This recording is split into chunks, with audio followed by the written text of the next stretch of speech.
Hey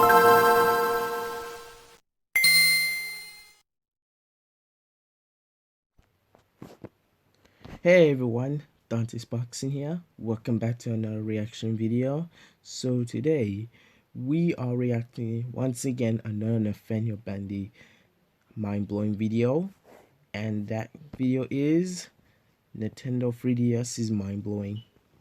So my last reaction video is based of mangas made by Mash. So if you haven't watched that video, go click up the card or the top right. So this is mostly basically about the 3DS. What's so mind-blowing about the 3DS? If you guys are new here, make sure you press that subscribe button. If you like this video, make sure you press the like up, or if not, the subscribe button, which I already said. Leave the comments down below and let me know in the comments below, what is your favorite 3DS game? Now I actually had a 3DS. Well, I used to. I don't have one because, let's just say, I lost it. So yeah, let's see what the 3DS is mind-blowing. Why? The Nintendo 3DS. I still remember buying it with my Papa John's tip money like it was yesterday. This was one of Nintendo's best handhelds, and it took the idea of 3D and kind of ran with it. But anyway, let's get into why the 3DS is mind-blowing.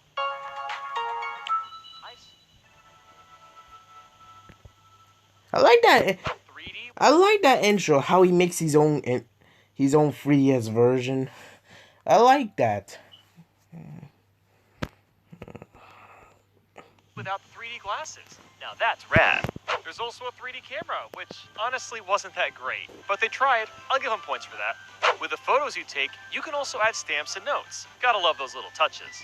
And with the cameras, you can also use those AR cards, which is somewhat neat. More of a tech demo, but still neat.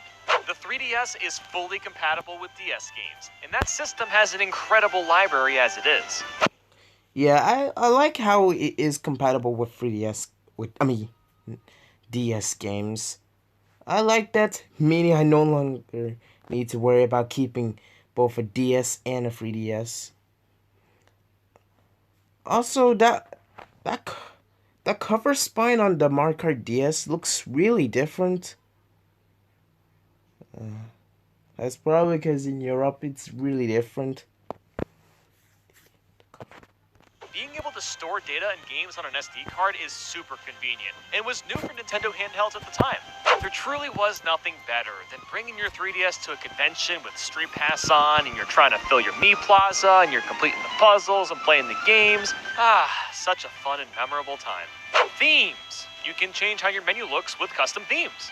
You can even make folders to put your games and apps in. Now, look, I get why the Switch doesn't have this. They want their menu to be fast and clean. But folders and some new colors for themes would be appreciated at the bare minimum. The 3DS Sound app is pretty interesting too. You can basically record yourself and then edit it in a lot of ways, like changing the pitch or sounding like a parakeet. You can still make Miis on 3DS as well, and it's just as robust as it was on Wii and Wii U. The 3DS eShop honestly has a slapping soundtrack. It's pretty underrated. Yeah, actually the 3DS eShop has a lot of different music. It really has a different type of music. It just depends the month, the date. It just depends on the date.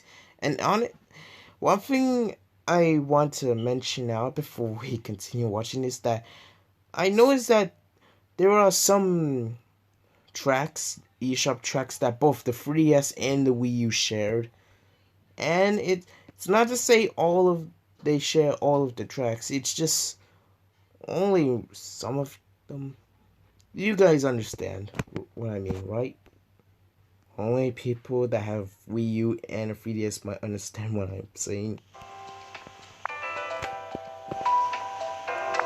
But yeah, the one we're listening right now feels so calm.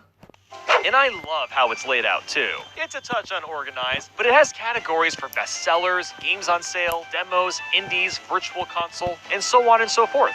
The virtual console itself is pretty good too, with a lot of Game Boy, Game Boy Color, Game Gear, and NES games. It's also super cool that you can download every Generation 1 and 2 Pokemon game. There's SNES games as well, but it's only for the new Nintendo 3DS systems, which is still kind of weird. You can change the colors of the Game Boy Virtual Console games from black and white to the classic monochrome green. It's really cool how you unwrap a 3DS game you digitally buy. Something about that is so charming. I don't really like the circle pad that much, but ooh, that D-pad is so nice. Feels so clicky and premium. Every version of the 3DS uses... Yeah, I always forgot the D-pad was always there. I never had the problem with the D-pad. It feels actually pretty good. Well, when I used to use it, when I used to use it. Is the same charging cable. You don't know how awesome that is after putting up with the DS lineup constantly changing them. The 3DS stylus may be on the small side, but at least you can extend it so it fits your hand better. And every stylus besides the new 2DS XL are just right and feel great. When it comes to the 3DS, bigger truly meant better. The 3DS XL is one of my favorite Nintendo handhelds, with screens that are bigger, the start, home, and select buttons click better, and the battery lasts longer. There are some truly beautiful variants of the 3DS XL too. Like that Smash Bros. One is so pretty with all the characters lined up in the back. And the Pokemon X and Y ones with the legendaries all stenciled up look super crisp. The 2DS is definitely a strange console, but you know what? The button for turning the sleep on and off is better than what the other 3DSs have. And those transparent 3DSs with the Pokemon just, God, they've got such a nice aesthetic. The lack of a second Circle Pad was a bit disappointing on the original 3DS, but at least we got a Circle Pad Pro, which did help with a few games. But then there's the new 3DS, which of course adds a second Circle Pad. Well, kind of. Well, also, I do not own any other versions than beside from the original 3DS. It's only just the original 3DS, except mine is a bit bluish. Extra ZR and ZL buttons are pretty nice though. I really like how the 2DS's home button was adopted to the new 3DS and XL versions. It's more distinct and just looks nicer in general. And those colored buttons that replicate the SNES controller, this I very much appreciate. But the new 3DS also enhanced the 3D effect to make it better, and there's more processing power so things load faster. Plus, Amiibo work with the new consoles, instead of needing an NFC reader to scan them into games. The new 2DS XL is an overcomplicated name, but my god is this a sleek console. The top portion now looks completely clean, while the bottom moves the home button to a better spot. All of this, and we haven't even touched on the insane game library. We've got Super Mario 3D Land, Mario Kart 7, New Super Mario Bros. 2, Kirby Triple Deluxe and Planet Robobot, Ultimate NES Remix, Miitopia, Animal Crossing New Leaf, Ocarina of Time, Majora's Mask, and Star Fox all in 3D, Smash Bros. For 3DS, Fire Emblem Fates, Legend of Zelda Link Between Worlds, Kid Icarus Uprising, and the list quite literally goes on and on and on. This will probably be the last dedicated handheld we ever get from Nintendo, especially considering the Switch has been so successful as a hybrid.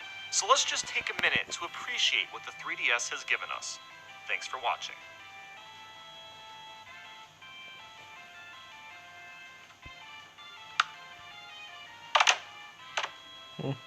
That's about it. So yeah, and there's also the 3DS triggered video.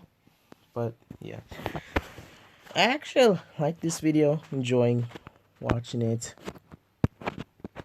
But yeah, what Nathaniel Bandy said, this will be the last dedicated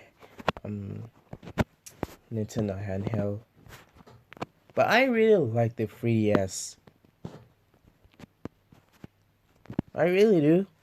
In fact, I would go out and say it's one of my favorite handhelds. But yeah, well it is. So if you guys are new here, make sure you